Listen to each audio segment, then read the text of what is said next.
முல்லை செடிக்கு வந்து ப்ரஷ் கட்டரில் வந்து இந்த புல்லெல்லாம்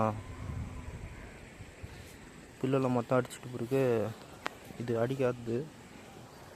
இது அடிச்சுட்டு பிறகு இப்படிதான் இருக்குது. முல்லை செடி க்ளீனாக இருக்குது. இது அடிச்சுட்டு 2 நாள்லேயே வந்து இந்த மாதிரி புல்லு ஸ்டார்ட் ஆகிடுது. பரவாயில்ல, தண்ணி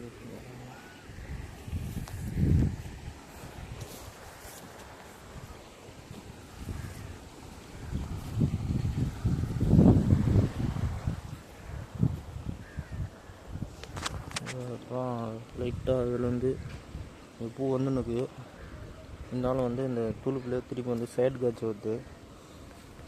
இதெல்லாம் பூ பறிச்சிட்டு புதுசாக இப்போ வருது. இதெல்லாம் பூ பறிச்சிட்டு இது வந்து பூ இப்போ தான் ஸ்டார்ட் ஆகுது. இதாக கெஜ்ஜி கட்டி புதுசாக ஸ்டார்ட் ஆகி வருது பூ.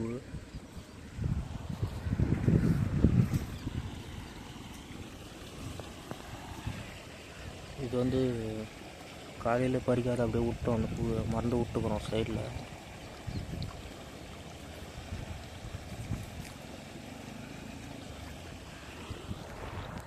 இது வந்து பால் முல்லை பூ, பால் முல்லை பூ.